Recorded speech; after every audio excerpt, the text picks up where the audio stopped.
Greetings, everyone. Pete Pardo here from Sea of Tranquility. Welcome to another episode of In the Prog Seat. It's Tuesday night. Thanks for spending some time with us here on your Tuesday evening or afternoon or morning, or it could be Wednesday when you're watching this, whatever it might be. Thanks for tuning in. We got another fun show for you tonight. And let me introduce the cast here. Got Mr. Anthony Ferraro. Chad Hutchinson has joined us from vacation halfway across the world. We got Eric Porter, we got George Lemay, and we got the professor, Mr. Ken Golden. Stephen Reed couldn't make it tonight. He's feeling a bit under the weather, but I have his picks. And what are those picks, you might ask? Well, the topic for tonight, we did this on Hudson Valley Squares a while back. We've been talking about doing it here, so that day has arrived. Bands that never quite topped that debut album. All right, so you can take this a couple of ways. This doesn't necessarily mean that we feel the debut is our favorite album, but we fully realize and are of the opinion that that debut was kind of their pinnacle, kind of their greatest achievement. They may have other really good albums or even great albums, but we still feel that that debut probably is the best thing they ever did. And we've kind of set a caveat that any of the bands we choose today have to have a minimum of 3 studio albums to their credit. So with all that being said, we're going to start off. We'll each give 2 picks, then we'll give 2 more, and then 1, and then we'll do some honorable mentions. So Anthony, I'll have you kickstart us off with your first 2 selections. All right. First, damn it. All right. My first 2 picks are going to be kind of easy. First of all, I'm going with Brand X's first one, Unorthodox Behavior. Yes, their discography's strong. Yes, they have some other great albums, but for me, their debut, Unorthodox Behavior in 1976, is the pinnacle for me, especially when you got tracks like Nuclear Burn. And then my number 2 will be Steve Hillage, Fish Rising. Again, I adore him as a guitar player, great discography, just strong efforts, but to me, nothing top Fish Rising. Fish Rising's here and everything's else here. So those are my first 2, Pete. How close does L get to that for you? Probably second. It's funny, I was discussing this topic with a friend, and the first thing he said was Brand X. And I have often said that that is not my favorite Brand X album, but I would agree with Anthony. I think that is their best album. It's not always my favorite, but I think it's their best. It's usually, if it's not my favorite, it's my number 2. But yeah. So we're off to a strong start. We are. Those are 2 good selections. Yeah, I'm not sitting there like, no way. Can't believe you picked that. So that's pretty okay. Those are good. I would agree with the Hillage too. As a matter of fact, his other ones are really good too. But that's easily the best. So cool. All right, Chad, what do you got? All right. Well, chiming in here all the way from the Azores, out here 900 miles off the coast of Portugal. My first pick is going to be a newer band, well, newer. We're talking about 15 years ago or so. But Pure Reason Revolution, The Dark Third, by far and away their best album. They got a little off track on the next 2, got a little more alternative. I don't know what you call it. They just got almost industrial a little bit. They came back with 2 albums in the last few years that have the spirit of The Dark Third, but it just doesn't top that first one. That first album, even with all the bonus tracks that were on the US and UK releases, just a solid. Just a really very solid sonic. I don't know what you want to call it. They had the Pink Floyd influences. They had the great vocals by Chloe Alper, and just they all came together on that album. And it's just never quite been the same. But that's a great album. My number 4. This is going to be maybe this isn't that shocking, but it's one of the biggies, and I'm going to say Mahavishnu Orchestra and Birds of Fire. I think is their best. I'm sorry, Intermounting Flame is their best. Birds of Fire is great, but Intermounting Flame, they never topped that. There's great stuff on that album. For a band that good, I think coming out of the gates that hot is going to be tough to beat what they did with the Intermounting Flame. So they're my top 2, my first 2. Good choice. Eric. All right. Good evening, gentlemen. And I like this topic. And Pete, this one was harder for me because I feel like a lot of the prog bands kind of have this kind of a curve. They seem to get better and then maybe hit their stride and then kind of fall off. So I mean, I was thinking like the first Van Halen, the first Boston, those are ones that like just stood out to me, that these were great debuts and then not as good afterwards. But my first two, and I'm sorry, Anthony, if I'm stealing this one from you, Curious Feeling from Tony Banks. I don't think he ever came close. This is probably my only one that might be a little negative. Not a big fan of most of the rest of the stuff he did, but I really like this one. That's my number 5. My number 4 is Todd Rundgren's Utopia. Wow. Big change. Obviously, Naz did a couple of the pop. Uh-oh, did I take one from you? It's okay. And then took that turn where, you know, this was really progressive. Ra was progressive, a couple of his solo albums as well. And I love Utopia. I think they did some great pop stuff too, but you know, as far as matching that first one, I just felt that first one was very impactful, very proggy. And I don't think he, at least Utopia, you know, and they took a different course too, but just that I feel is the best Utopia release. Wow, you think that's better than Raw, huh? Yes, I do. Wow. Interesting. I will agree with you, Eric, 100%. This was hard, way harder than when I did this on Hudson Valley Squares when we were just basically doing hard rock and metal. Because I found as I was kind of going through a lot of the discographies of a lot of these bands, it's like most of these prog bands like started off okay, and then after an album or two, then they went off the roof and just did like 3, 4, 5 great ones in a row, and then went off a cliff.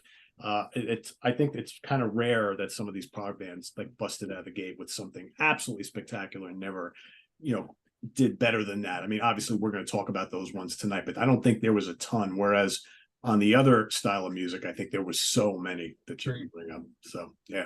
You mean like my favorite band, Rat Pete? Never topped out of the cellar, Anthony? You can't top that one, right? Nope. There's a lot of those. There's a lot of those. So yeah. All right, George, what do you got? My first one is Home. This to me is a 9.5 to a 10. Their other albums are good, particularly Circus of Sound, but for me, they never got close to this, really. Maybe because of the drummer on there is different from the rest of the albums. I don't know, but really, really good. My number 4 is Jason Becker. This is a kind of an unusual case. He's got 6 albums, but this is the only one he physically plays on. He continues to write music with his eyes. So, you know, a case could be made that it's not quite fair, but honestly, this is so much better than the other 5 that I just couldn't leave it off the list. So Jason Becker. Cool. Ken. You know, there's the old saying, it takes a lifetime for a band to make their first album, but like 9 months to make their second. So, you know, you could make the argument for a lot of these bands, their first album is going to be their best album. I had a hard time with this at first. Like I couldn't think of anything, and then I really started to think about it, and I came up with a list. I dug a bit. I'm not sure that these are in any real order, but maybe. My first band I have is Cosmos Factory, an old Castle of Transylvania, Japanese prog band. First album is brilliant, heavy organ, guitar player has a Robert Fripp fetish, long tracks, just killer record, Mellotron. It's the total package. The second album, it's okay, it's not bad, it's still a prog album. By the time they got to Metal Reflection, they were just like a Japanese metal band, and they sucked really bad. But this is one of the all-time great prog albums. That's, I guess we'll call it number 5 for me. Number 4, and I know Feigenbaum disagrees with me. We discussed this. The first Ashra Temple. Oh, that's a good choice. Yeah. You know, I love this album. This is like, you know, one of my Desert Island albums. And, you know, the band went through a lot of changes, not necessarily for the better. By the time, you know, 3 albums or so later, it was really just Manuel Gotching with a couple of Revoxes and guitar and a lot of looping. this is, to me, this is like just an incredible album. Just the 2 sidelong tracks, just burning on one side, cosmic on the other. And they had a lot of good albums afterwards, but nothing came close to this. So that's what I always dug that cover, Ken. yeah, it's the, and I have trouble with this with the damn camera, but the cool part is, if I could do it right, is that it splits down the middle and then it folds out Oh, nice. like that. I'll stand back so you can see. There you go. Yeah, it's great. I would 100% agree with that pick. Yeah, thank you. Second album is really good too, but yeah, that first one. Yeah, and I like Join In a lot. It's got the, because they kind of return to these elements, but there's just something about this record. It's really brilliant. Cool. All right, Steven's first 2 picks are, the first one is Fish, or Fesh, gotta say it right. Vigil in a Wilderness of Mirrors. His first solo album from 1990, just after he left Marillion. Good choice. And his next choice is Blackfield, self-titled from 2000. Oh, that's a good one. Yeah. That's my favorite out of those albums too. That is a great one. Yeah. After that first album, I kind of tired of them pretty quickly, but yeah, it's a good choice. I thought 2 was really good too, Pete, but not one. The first one's a masterpiece. Yeah, that's my favorite out of all of them. All right, I'm gonna get my 2 repeats out of the way first. Todd Rundgren's Utopia, 100% agree with Eric. This is amazing. I mean, this is like his full-blown prog rock album. Epic tracks, also 2 synthesizer players, right? Everything, long guitar solos, all sorts of great stuff. I think that the live album is really good. I think Ra is terrific. Yep. I just don't think it's quite as good as this. So that's my first pick. And my second pick for number 4 is Intermounting Flame by Mahavishnu. Again, another one of those examples of, that second album is damn good. It's great. But it's not that Visions of one. the Emerald Beyond is terrific, right? Apocalypse is really cool, but they never quite. It's not that one. Not quite up to the standards. I I've been a fan of this band for so long, and I remember like during like the 80s, I was always kind of like, well, Birds of Fire is damn great. And I always like wanted to pick it over this. And in the end, you just can't. This is absolutely flawless. So amazing, so savage and beautiful. And yeah. And one of the greatest lineups of any band ever. So I'm gonna be curious if anybody picks a band where the first album is great and everything else sucks. Yeah, that's a good question. I don't think I have any. I might have one that's close. I have one of my honorables. That's. I got one of my honorables. Yeah, one of my honorables is definitely that. But back to Anthony. All right. My number, I guess, would be number 3. I know Ken might have a coronary when he hears this, but I'm going with ELP's first one. I think ELP. I love ELP. I love Tarkus. I love Brain Salad. But to me, and Eddie Jobson agrees with me on this one, the self-titled, the debut is just savage. Tank, Take a Pebble. I mean, Lucky Man. I don't think they ever bettered it. I know they were close, but I don't think they ever bettered it. And then my number 2, I think a lot of you guys will agree with me. The First FM. I think the First FM is just a classic. The rest were kind of okay. They got a poppy and tried to go mainstream, but the First FM is just a sheer prog classic. Yeah, that's on my honorables. Yeah, it's a really good one. That I thought about picking that. That's. Are you okay, Ken? I'm still trying to process that. I mean, it's like, here's, I thought about ELP for a second, only because, and it's, the first album is not my favorite. I like it a lot. Sometimes I think, Ken, that the first album start to finish is more solid than any of the other albums. That's the argument I usually go with, but I generally pick Brain Salad or Trilogy as my favorite. I've even at times picked Tarkus, but that first album is really good. no, it's Top to bottom. beginning to end. It's a great album. There's no silly songs on it. Right. Yeah. But Exactly. in terms of proficiency and where they were, in terms of technology, Brain Salad Surgery I mean, I don't think they ever that was the arc, and they couldn't. The problem was the thing that killed the band. They couldn't make an album better than Brain Salad Surgery, and that's my all-time favorite album, as everybody knows. So that's the one for me. So, but nothing wrong with the first album. It's a Hey, great album. if I you just guys don't feel think like it's a- I drinking, just don't Eddie think it's a Jobson best said that album changed his life. 15-year-old Eddie Jobson said it changed his life. The fact that Eddie, I think the fact that Eddie says that, I think that reinforces my my opinion. So. All right, I'm not going to have much water left, so if we got to hold up on the Eddie Jobson mentions. All right, Chad, back to you. Okay, my number 3 is Steven Wilson, his solo stretch. He hasn't come, for me, he's not come close to Raven. That album I think is fantastic, top to bottom, and I think it's easily gone downhill from there. I found That's the not last his one. debut. Huh? That's not his debut. What's it's his Grace debut? for Drowning, isn't it? No, not even Grace for Drowning. It's Sorrente's.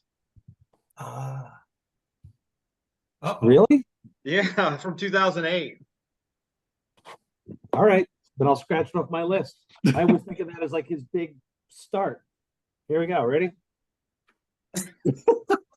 Well, I just, I thought I should correct you. All right. No, I guess you're right. I always think of that as like, bam, he came out with that. I always forget about the other ones. They didn't make as much of a splash for me. So, all right. I'll replace that with something else. How about you already said FM. I'm torn between two. All right, let's do it for the fanboys out there. Transatlantic. I don't know if they topped that first one. The first one's great. The second one's okay. And after that, I found it just stretched out, unlistenable, just symphonic sameness. And once they get the whirlwind, I think I've talked about that before. I didn't need 74 minutes of that stuff. So, I mean, when that first one came out, I listened to that a lot. I like that album a lot. And then the second one just wasn't quite as strong.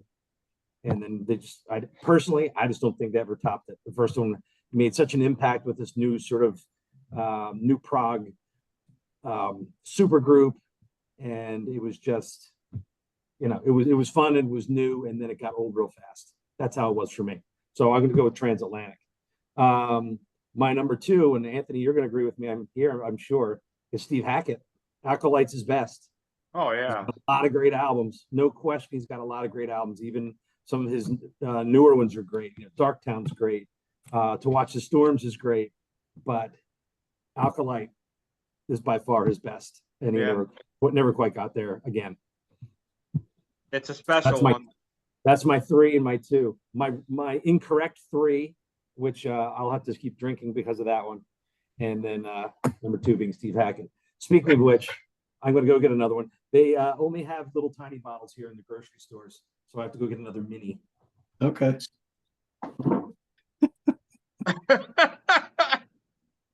All right, Eric, what do you got? When Chad said Raven, it didn't click with me right away. So thank you, Anthony. I'm like, oh, how did I forget that one? But now I know why I forgot it. When he said Raven, I thought the band Raven.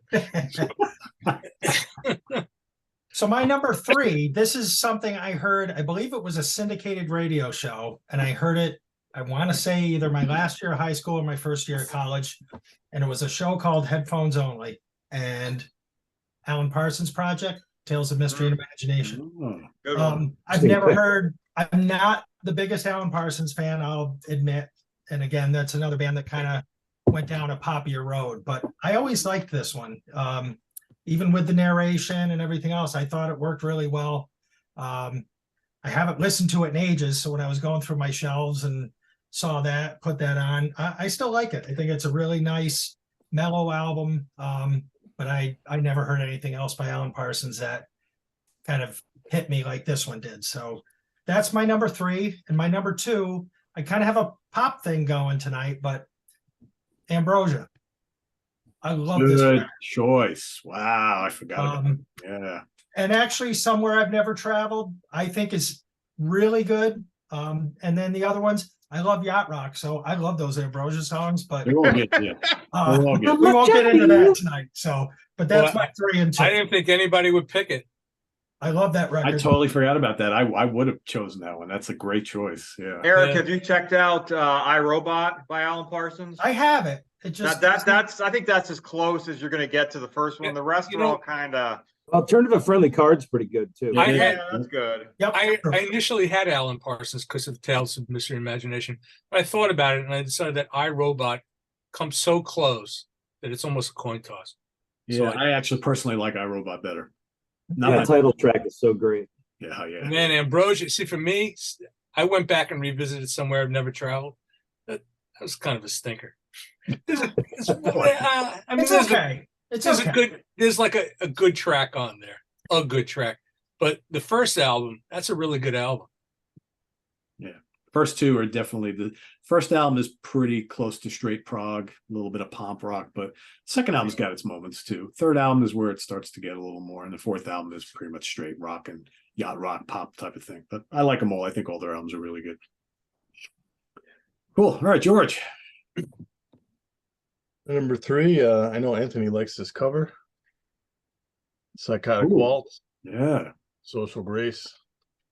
Their career is kind of split in two. The first two are proggier, more epic. The last 3 are more psychedelic and mainstreamy, I guess, a little bit. I like the first 2 pretty closely, but I always have favored this one. And my number 2 is the closest thing to me getting what Ken said, where you like the debut and you don't like the rest. I do like the second one too. From the Sensory label, Circus Maximus. The last 2 got really commercial, just flat out wimpy, actually. The first 2 are very good. Dream Theater meets Symphony X with a better singer than either band to me. So I love when this came out, it just blew me away. I love this band. Mostly for this one. The second one's good too. I think Ken likes that one better, but I like this one. I have first chapter coming in on vinyl, believe it or not. So yeah, I like Isolate a little bit better. First chapter is great. It is. All right, Ken, what do you got? For my number 3, I'm gonna go with this. I'll hold up this one. The first one from SFF, Symphonic Pictures. To me, this is one of the great German prog albums. I love the Mellotron. It's all over. It's got that sidelong track, Pictures, and the title piece. And they put it all together on this one. Sunburst, the second album. The tunes are shorter and just not quite as good. And the third album is like, they were busy doing cocaine in the studio, and it turned out a like okay album.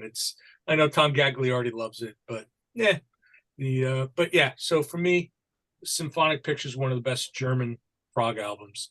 That's a good album. I haven't listened to that in a while. That's something I got to pull back out. Great record. Next one, I'm curious if Pete picked this. Anecdote, Vermont. I almost did. We did the ranking. Those first 2 are so close for me. Yeah. Yeah, but we did the rankings, and for me, it always kind of comes back to this: a band that made a lot of great records. But yeah, this was the one for me. Still holds up when we were doing the rankings, and I put this on, man. Very nostalgic, and still resonates with me. And I just don't think that they hit the heights of this record, and I'm sure the band will vehemently disagree with me. So, yeah. You talking to you, Pete? The dog disagrees with me as well. I just took them out right before we started. She's protesting because my wife is downstairs with the puppy and she can't go down there. That's what she's protesting about. Anyway, Is that Tala? yes. Yes. All right, let me read Steven's. Bear with me a second here. These next 2, waiting for my computer. I'll give you mine while my computer's coming up. I'm going to stay in Sweden. I'm going to go with Anglagard's debut, Hybris. I mean, I love all 3. All 3 are great. I just think that the first one is might be their best. It's hard to say. I don't know, right? That's Just okay.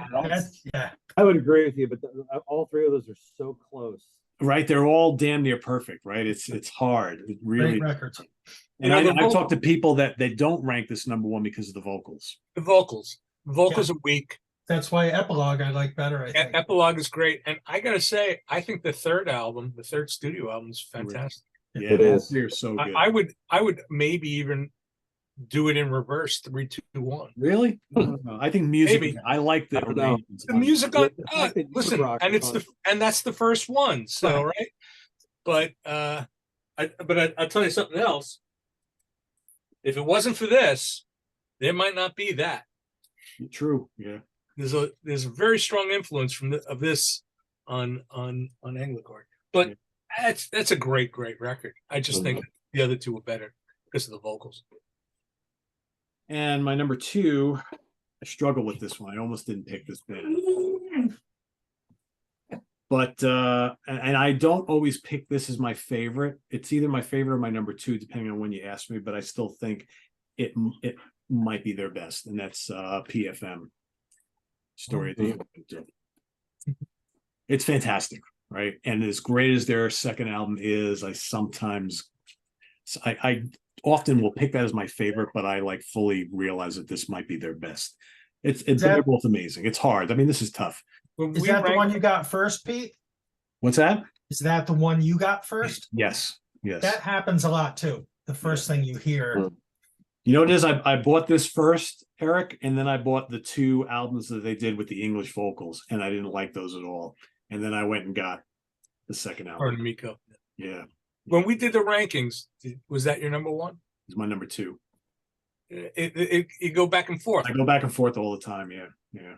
So was it Photos of Ghosts and Chocolate Kings? Are those the two with the English vocals? World Became the World and Photos of Ghost. Okay, World Became the World.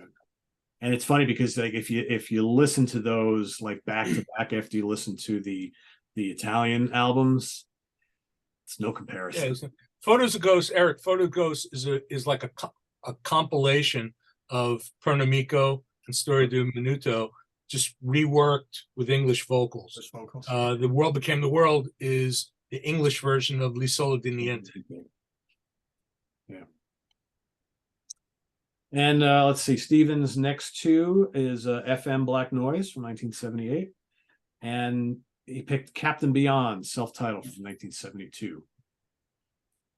I didn't pick Captain Beyond because I struggle with, is that a prog album or not, right? It kind of is, but it's kind of, to me, it's more kind of like proto-metal psych. I don't know. You can pretty much put it anywhere. So I guess, I was going to pick it, and I was like, and then I saw he picked it. But it's a great album. They never topped that. So, all right, Anthony, you're number one. My number one has already been said. Chad said it. Steve Hackett's Voyage of the Alkalite, his debut from 1975, ranks in my all-time top 5 albums of all time. Please Don't Touch is great, but there's that song. There's the rest of the follow-up albums of the 70s and early 80s. There's always one clunker. But Voyage is just so perfect. Please Don't Touch has that song with Randy. I forget what her name is. That song, Hope and Love Will Last. Not a fan. On Spectral Mornings, he has The Ballad of the Decomposing Man. I get it. It's supposed to be a goofy tune. I could live without it. Defector has a couple kind of clunkers. To me, Voyage was never ever bettered. Fantastic. Top 5 all-time album. Joyce, I would agree. Chad, what do you got? My number one is going to be Rick Wakeman. He never came close to Six Wives. I mean, Journey's okay. King Arthur's okay. They both have plenty of cheese in them. But it's just like mediocrity to suckage all the way through until, I mean, honestly, Red Planet's pretty good, but it's nowhere near Six Wives. No. I mean, it's far and away that, I mean, his discography is in the shadow of that giant. That's just a phenomenal album. It's a shame he didn't quite continue down that road and got a little too theatrical, shall we say? And then, he had all his other problems, his personal problems or whatever, made a lot of crappy albums in the 70s and early 80s and whatnot. Then, none of us get too excited about the piano concertos and all that nonsense. So, Six Wives all the way. And then Red Planet was really good, and then he released that other one last year, which was terrible. Red God. Planet's Oh, really imagination. good. Oh, awful.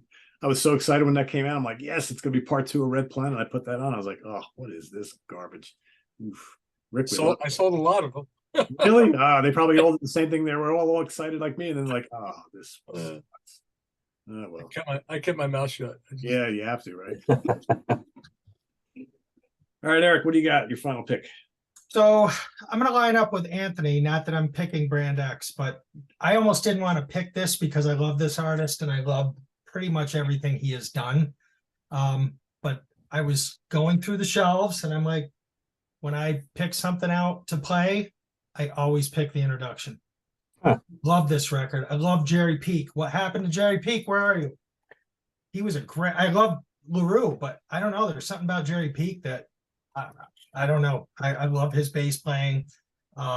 He's got a great string of records, so it has nothing to do. It's just as I was looking through my shelf, I'm just like, when I'm in the mood for Steve Morris, that's the one I go to all the time. So the introduction is my number one.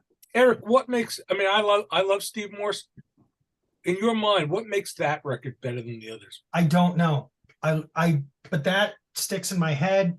If I'm in the mood for him, that's the one I reach for. I love Jerry Peak, and you can't say anything about Dave LaRue. He's fantastic. But maybe Jerry Peak. I'll say Jerry Peak's the difference maker for me. I don't know what it is. That record just clicks with me as much as I like his other stuff. I'll always reach for that first. I find that album, I'll tell you what I think, Ken, because I totally hear what he's saying. I find that album, the songs a little catchier and the arrangements are less shreddy.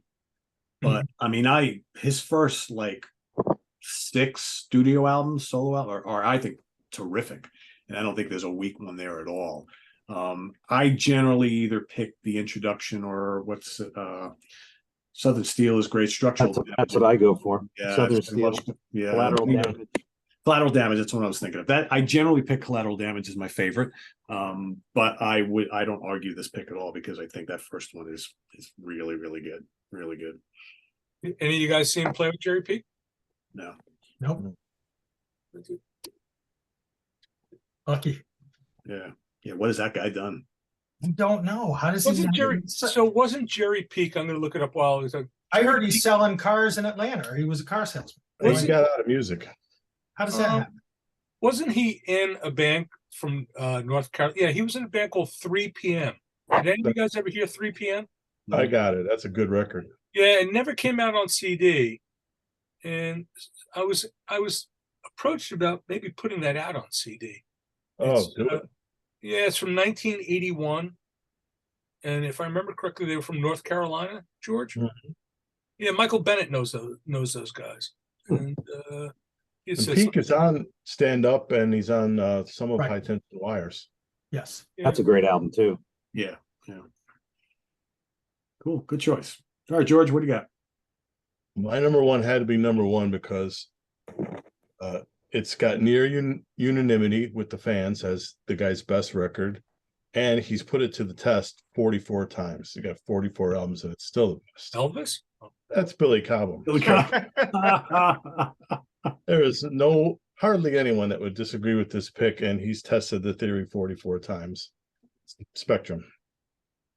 The only reason I didn't put that in there, George, was because I don't know all of Cobham's stuff. I've got a bunch, but I was like, I can't really say.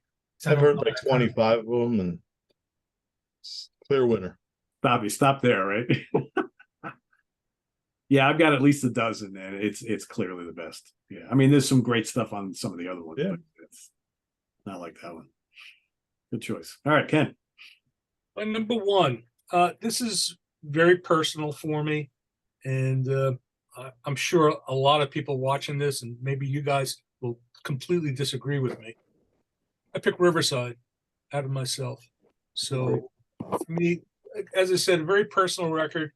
The band was just trying to, I think they were assimilating different influences. I think they kind of developed into their own thing as the years went on. I thought Second Life Syndrome was very, very good.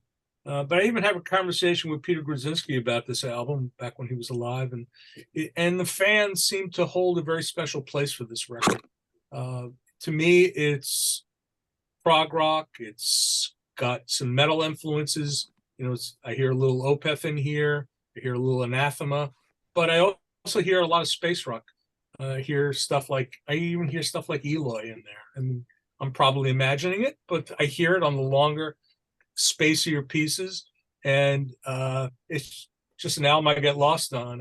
And I always, thinking about this, I sort of always go back to Chad when I had first came across the band, and I was driving out to Chad's house. He was working on my website, and I was like high on this band, listening to it in the car, and we listened to it, right? And I think at that point, didn't you want to invite them to New York Fest? Yeah, we did, and then they couldn't play because somebody was too young, right? I don't He remember. couldn't prove that he had a job or something on. I don't even remember. But Then the we thing had is, them the following year. but you heard it, and you knew as soon as you heard it. It was just something. It was just something very, very special about this record. And as I said, they've made some very, very fine records since then. But for me, this is the one that really resonates. And maybe it's just because I released it, and it's just a very personal thing for me. But I still put this album on, and I can't take it off. It's beginning to end. Yeah, that's my number one. Cool. Steven's number one is the self-titled debut from Angel. Oh, of course. Yeah, I would agree with that as well. It's classic album. My number one is a debut from Starcastle. What do you think Martin Popoff would say about that, Pete? I mean, I like their second album, but this is clearly the best. Whether you can accept it for what it is, it's a Yes clone, but it's a little more song based, I think. But yeah, terrific stuff. I always like this album quite a bit. Lady of the Lake's a classic. Oh yeah, it's really good. There's a lot of good songs on here. They wrote that album with tracing paper. Yeah, Oh, stop. but it's enjoyable. It's good. So that's my number one. All right, we'll circle back around for our honorables. What do you got, Anthony? Any? I just got one. Chad mentioned it earlier. Mahavishnu Orchestra, in my opinion, they never bettered their debut. I think Visions is closer than Birds of Fire. I know a lot of people who disagree with me, but that might be the Pawnee factor. I don't know, but I think the debut for Mahavishnu is just perfect. Cool. Good. All right. Yeah, I had three. FM was taken. So it was mentioned a few times. I will say Arena. I think Songs of the Lion Cage was by far and away their best album, and it's just went downhill from there. Yeah, I know they've had a big fan base. They've changed singers. They just, for me, didn't have that punch, that attraction after that first album. The singer was only on that first album, right? Yeah, they changed singers quite a bit their first 5 I forget what his issue was, but yeah, when he left, I don't know why that was maybe necessarily the reason the sound changed a bit, but I felt the second album was trying too hard to be part two. And then after that, it really sort of changed gears into a more of a heavy neo-prog kind of thing. But I really liked that first one a lot. Yeah. And the other one I'll throw out there is Finch. They only had 3 albums, so they just make it. But their first 2 albums are great, but the first one's fantastic. If you like instrumental, frantic, yes, on cocaine or on crack, then Finch is the band for you. That first album is just Glory of the Inner Force, just a rip roaring album. Awesome stuff. So yeah, they didn't top that. So Finch is my other pick. Great choice. Eric. All right. Well, since you and George backed me up, I'm going to throw Cobham in there. I had backed off that just because I didn't know his entire catalog, but I'll join the club on that one. We can debate on whether this is proggy or not, but I love early Chicago, and I don't think they topped that debut. And Ken, I got one for you. Technically not their debut. White You Willow. got it too.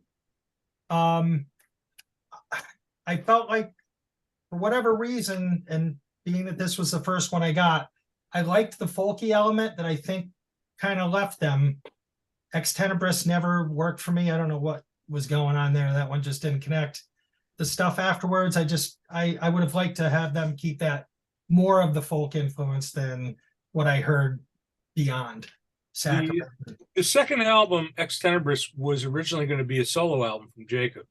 Okay. So that's why it's a little different. He's doing a new album. We're going to do a new album. Yeah. Okay. So, So Eric, back to that Chicago. So that's actually their second album. Although technically you could say it's their first because they were called the Chicago Transit Authority. Yes. Yes. Right. Correct. And you know what? If we're including Chicago, I mean, that first album to me, they've never topped that. So that would be like my number one. I didn't even think of putting that in there, but you could. I mean, that is fairly progressive for the time. Whether it's I think that early stuff is, without doubt. oh yeah, I mean those first. I mean, shit, those first three albums are tremendous, and there are a lot of their other '70s albums are great. So, George, Like others have said, can't disagree with that. Agora, they barely qualified 2-3 albums, but for me, head and shoulders above the other two. This one, probably the fan base doesn't agree, but Caligula's Horse, best of the 5 to me. And shout out to my friend Charles Alvarez, Mr. Bungle. The other two are probably proggier, but this one's the most melodic. cool. Ken, two that are already mentioned. Ambrosia, the first one, I think, prog rock, pomp rock. I think it's a solid record. Great sounding album. Doug Sachs cut this one, and audiophile favorite.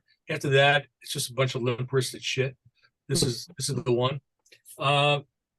Hackett, Voyage of the Acolyte, of course. The thing is with Hackett, originally this was going to be on my list, and I took it off because this to me is like almost like an unreleased Genesis album. It's really it bears the imprint of Genesis.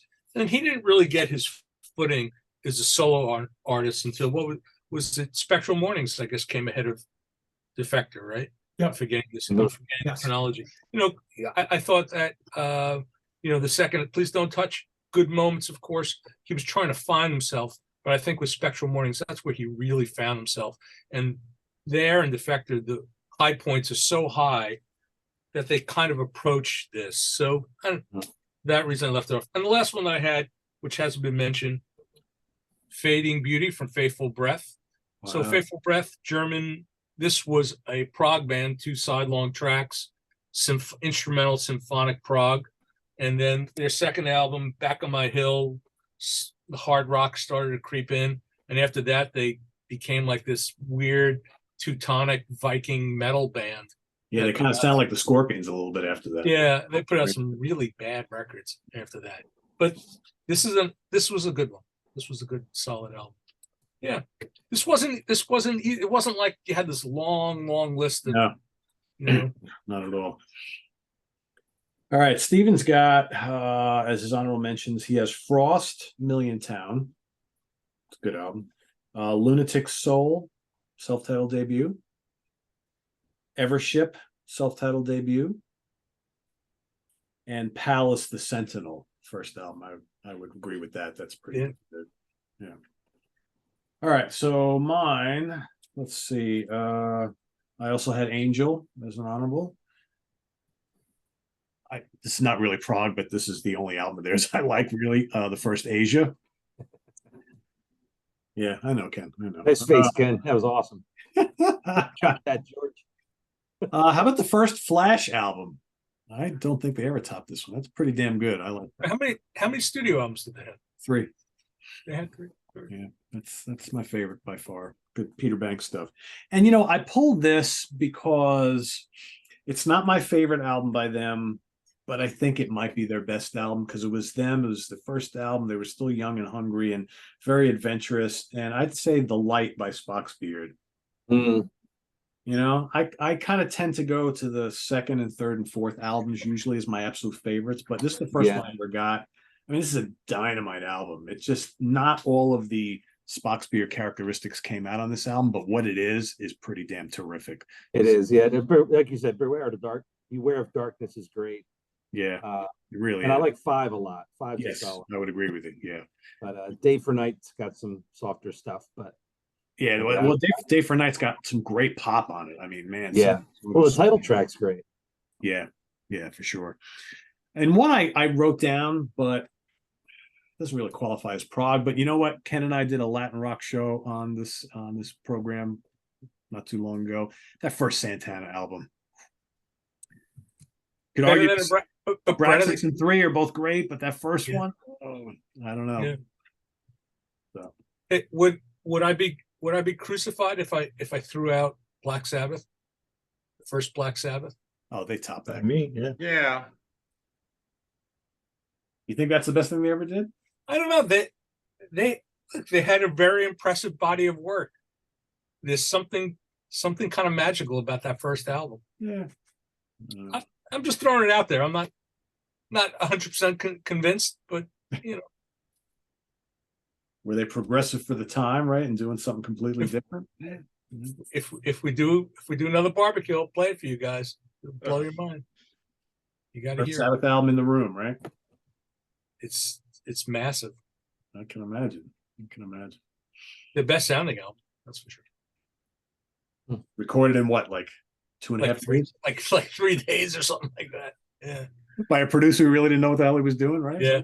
Really. Yeah. Sometimes magic happens in those situations. That's what happened. Yeah. Yeah. Cool. So that's a wrap for today, folks. So think of any ones that we kind of forgot here. So prog metal, fusion bands who that first album was just so good that they never quite topped it. Put it down in the comments below, and stay tuned 2 weeks from today. We're going to turn the reins over to Mr. Anthony, who is going to lead us into our next album study. Anthony, would you like to mention once again what that album is going to be? The album will be from 1972, Pink Floyd's Obscured by Clouds. There you go. So we'll be ripping it apart, turning it inside out, giving our opinions on that in 2 weeks. Anthony will be running the show. So for all you Pink Floyd fans, do not miss this episode. I'm sure it will be loads and loads of fun as we study Obscured by Clouds. Till then, visit us on the web at www.seatranquility.org. My dog is going ballistic behind me, and I'm like, can't speak. Seatranquility.org. We're on Facebook. We're on YouTube. All together. All the damn time. Please subscribe if you haven't already. Otherwise, Tala will come to get you. And don't forget to hit the like button before you leave. For Anthony Ferrara, Chad Hutchinson on vacation, Eric Porter, George Lemie, Ken Golden, Stephen Reed, and Chuck Alvarez, I am Pete Pardo. Good night, everybody. See you in 2 weeks here on In the Prog Seat. Take care. Hey.